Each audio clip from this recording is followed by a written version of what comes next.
সামনে আসছে শীতকাল। আপনার বাড়ির আঙিনা অথবা ছাদ বাগান থেকে এরকম লাল টুকটুকে টমেটো ফলাতে চাইলে আজকের ভিডিওটা শেষ পর্যন্ত দেখুন। তো এই শীতে এরকম পাকা টমেটো পেতে চাইলে আপনাকে এক সপ্তাহের ভিতরেই প্রস্তুতি নিতে হবে। তো শুরুতেই একটা কথা বলি, টমেটোর বীজ না কিনে এরকম বাছাই করা বাজার থেকে তরতাজা টমেটো নিয়ে নেবেন। টমেটোটি ভিডিওতে দেখানো উপায়ে স্লাইস করে কাটবেন। তারপরে একটা পাকা কলা নিয়ে সুন্দর করে ভিডিওতে দেখানো প্রসেসে কেটে টুকরো টুকরো করে এভাবে দিয়ে দিবেন। দেওয়ার পরে সেই টমেটোগুলো সাজিয়ে দিবেন। তার উপরে আরও কিছু জৈব সার মিশিয়ে দিন। এরপরে কিছুটা পানি স্প্রে করে দিন। তো 15 দিন পরে আপনি এরকম তরতাজা চারা পেয়ে যাবেন। তো আসুন এবার আপনাকে দেখাই ছাদের বীজতলাটা আপনারা কিভাবে ঠিক তৈরি করবেন।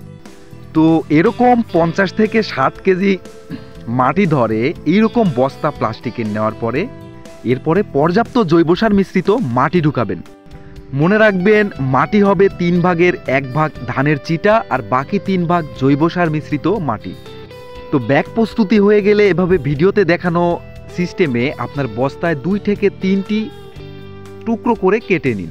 পরবর্তীতে সেই আপনার তৈরি হওয়া চারা ওইখান থেকে উঠিয়ে সরাসরি ভিডিওতে দেখানো প্রসেসে লাগিয়ে দিবেন।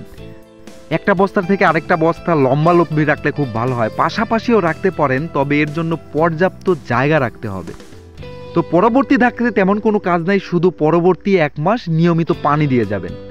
যখনই দেখবেন চারাগুলো বেশ একটা বড় হয়ে গেছে তখনই আপনি এরকম বাঁশের কঞ্চি অথবা চারা দিয়ে এরকম মাচা তৈরি করে দিবেন। আর মাচা করার পদ্ধতিটা ভিডিওতে দেখতেই পারছেন প্রিয় দর্শক। ঠিক একইভাবে আপনারা মাচাটা করে নেবেন। প্রত্যেকটা চারা গাছ যেন এর মধ্যখান দিয়ে বের হতে পারে।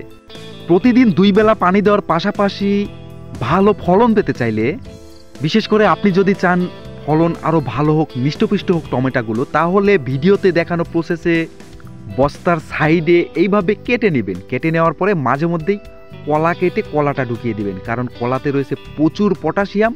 এবং আপনার রোপিত চারার চারপাশে এইভাবে ডিমের খোসা দিয়ে দিবেন। এর কিছুদিন পরেই দেখতে পারবেন গাছগুলো বেশ হৃষ্টপুষ্ট এবং বড় হয়েছে, গাছে ফুল এসেছে। আর মনে রাখবেন গাছ যত বড় হবে প্রত্যেক দিন 2 বেলা পানি দিতে ভুলবেন না। এবং অন্তত 15 দিন পর পর গাছের গোড়ায় ডিমের খোসা প্রয়োগ করবেন।